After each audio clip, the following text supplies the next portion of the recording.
हरे कृष्णा प्रिय भक्तों, आज हम श्रीमद् भगवद गीता के दूसरे अध्याय के 45वें श्लोक का पाठ करने वाले हैं। आइए आज का पाठ प्रारंभ करते हैं। भगवान का ध्यान करते हुए भगवान का ध्यान हम इन मंत्रों के द्वारा करेंगे। ओम श्री परमात्मने नमः। ओम पूर्णमदः पूर्णमिदं पूर्णात् पूर्णमुदच्यते पूर्णस्य पूर्णमादाय पूर्णमेवावशिष्यते। श्रीमद्भगवद गीता।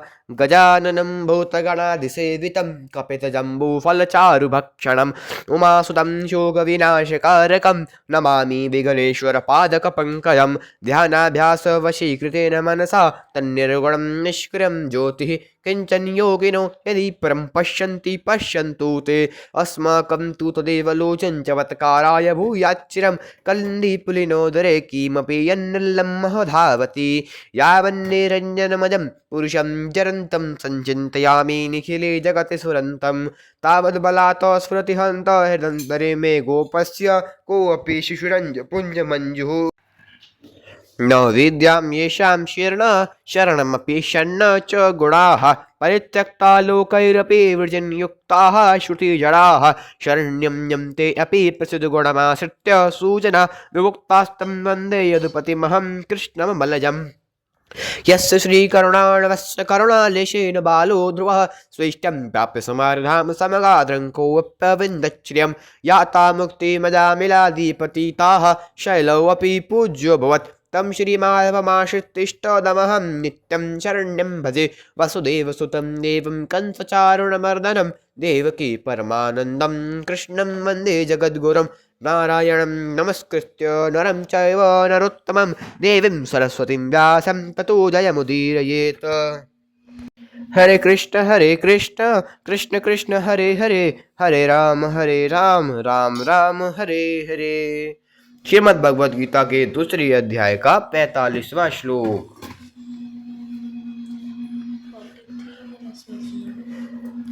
किसी बात को पुष्ट करना हो तो पहले उसके दोनों पक्ष सामने रखकर फिर उसको पुष्ट किया जाता है। यहाँ भगवान निष्काम भाव को पुष्ट करना चाहते हैं, अतः पीछे के 3 श्लोकों में सकाम भाव वालों को वर्णन करके अब आगे के श्लोक में निष्काम होने की प्रेरणा करते हैं। त्रैगुण्य विषया वेदा निस्त्रैगुण्यो भवार्जुन निर्द्वन्द्वो नित्य सत्वस्थौ निर्योगक्षेम आत्मवान। इस श्लोक का शब्दार्थ वेदाः वेद त्रैगुण्य विषयाः तीनों गुणों के कार्य का ही वर्णन करने वाले हैं। अर्जुन, हे अर्जुन, तू निस्त्रैगुण्यः तीनों गुणों से रहित भव हो जा। निर्द्वंद्व राग द्वेषादि द्वंद्वों से रहित हो जा। नित्य सत्वस्थ निरंतर नित्य वस्तु परमात्मा में स्थित हो जा। निर्योगक्षेम योगक्षेम की चाहना भी मत रख और आत्मवान परमात्मा परायण हो जा। अर्थात हे अर्जुन, वेद उपयुक्त प्रकार से तीनों गुणों के कार्य रूप समस्त भोगों एवं उनके साधनों का प्रतिपादन करने वाले हैं। इसलिए तू उन भोगों एवं उनके साधनों में आसक्तिहीन हर्ष शोक आदि द्वंद्वों से रहित नित्य वस्तु परमात्मा में स्थित योगक्षेम को न चाहने वाला और स्वाधीन अंतःकरण वाला हो। इस श्लोक की व्याख्या। त्रैगुण्य विषया वेदाः, यहाँ वेदों से तात्पर्य वेदों के उस अंश से है जिसमें तीनों गुणों का और तीनों गुणों के कार्य का स्वर्ग आदि भोग भूमियों का वर्णन है। यहाँ उपयुक्त पदों का तात्पर्य वेदों की निंदा में नहीं है, प्रत्युत निष्काम भाव की महिमा में है। जैसे हीरे के वर्णन के साथ साथ कांच का वर्णन किया जाए तो उसका तात्पर्य कांच की निंदा करने में नहीं है, प्रत्युत हीरे की महिमा बताने में है। ऐसे ही यहाँ निष्काम भाव की महिमा बताने के लिए ही वेदों के सकाम भाव का वर्णन आया है, निंदा के लिए नहीं कि वेद केवल 3 गुणों का कार्य संसार का ही वर्णन करते हैं। ऐसी बात भी नहीं है, वेदों में परमात्मा और उनकी प्राप्ति के साधन का भी वर्णन हुआ है। निस्त्रैगुण्यो भव अर्जुन, हे अर्जुन, तू तीनों गुणों के कार्य रूप संसार की इच्छा का त्याग करके असंसारी बन जा, अर्थात संसार से ऊंचा उठ जा। निर्द्वंद्व, संसार से ऊंचा उठने के लिए राग द्वेष आदि द्वंद्वों से रहित होने की बड़ी भारी आवश्यकता है, क्योंकि ये ही वास्तव में मनुष्य के शत्रु हैं, अर्थात उसको संसार में फंसाने वाले हैं। इसलिए तू संपूर्ण द्वंद्वों से रहित हो जा। यहाँ भगवान अर्जुन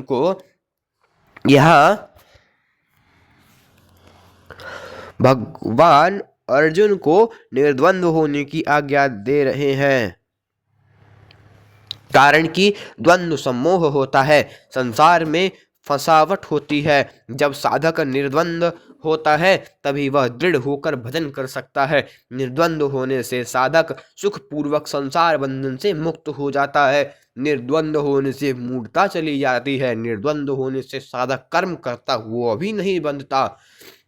तात्पर्य है कि साधक की साधना निर्द्वंद्व होने से ही दृढ़ होती है। इसलिए भगवान अर्जुन को निर्द्वंद्व होने की आज्ञा देते हैं।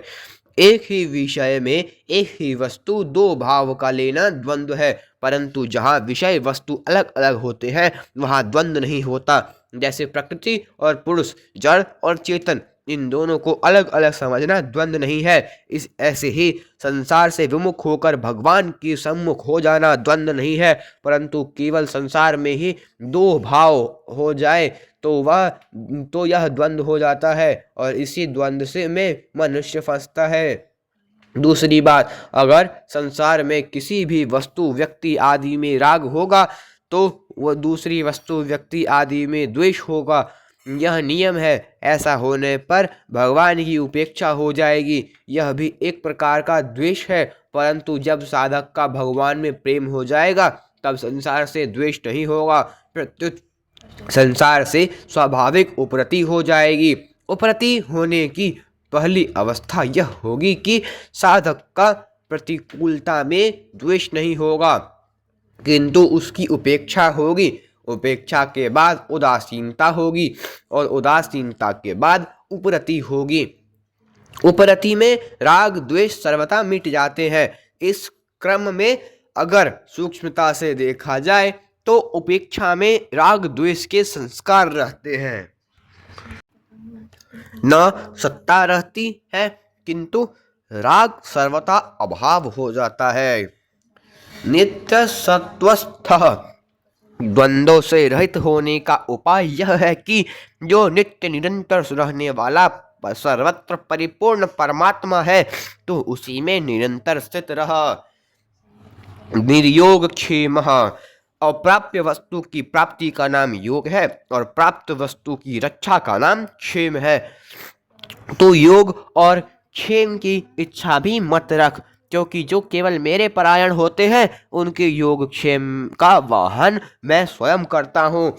यद्यपि यहाँ कर्म योग का प्रकरण है, तथापि यहाँ निर्योग क्षेम पद भक्ति योग का वाचक मानना ठीक मालूम देता है, कारण कि भगवान ने अर्जुन को जगह जगह भक्त होने के लिए आज्ञा दी है और अर्जुन को भक्त रूप से स्वीकार भी किया है। भगवान ने अपने भक्तों का योगक्षेम वहन करने वाला भी बताया है। आत्मवान, तू केवल परमात्मा के परायण हो जा, एक परमात्मा प्राप्ति का ही लक्ष्य रख। इस श्लोक का परिशिष्ट भाव, निर्द्वंद्व वास्तव में जड़ चेतन, सत असत, नित्य अनित्य, नाशवान अविनाशी आदि का भेद भी द्वंद्व है। योग और क्षेम की चाहना भी द्वंद्व है। द्वंद्व होने से सब कुछ भगवान ही है, इस वास्तविकता का अनुभव नहीं होता, कारण कि जब सब कुछ भगवान ही है तो फिर जड़ चेतन आदि का द्वंद्व कैसे रह सकता है। इसलिए भगवान ने अमृत और मृत्यु, सत और असत दोनों को अपना स्वरूप बताया है। अमृत चैव मृत्युश्च सदसच्चाहम् अर्जुन। आज का यह श्लोक संपूर्ण हुआ। अगला श्लोक, तीनों गुणों से रहित निर्द्वंद्व आदि हो जाने से क्या होगा, इसे आगे के श्लोक में बताते हैं। यावानर्थ उद्पाने सर्वतः संप्लुतोदके तावान् सर्वेषु वेदेषु ब्राह्मणस्य विजानतः। आज का यह श्लोक संपूर्ण हुआ। हम मिलते हैं अगले श्लोक के साथ। तब तक अगर आपने वीडियो को लाइक नहीं करा तो वीडियो को लाइक कर दें और चैनल को अच्छे से सब्सक्राइब कर दें। अगर आपने पिछले श्लोक की वीडियो नहीं देखी है तो डिस्क्रिप्शन बॉक्स में उनका लिंक है, आप वहाँ से देख सकते हैं। हरे कृष्णा, हरि बोल।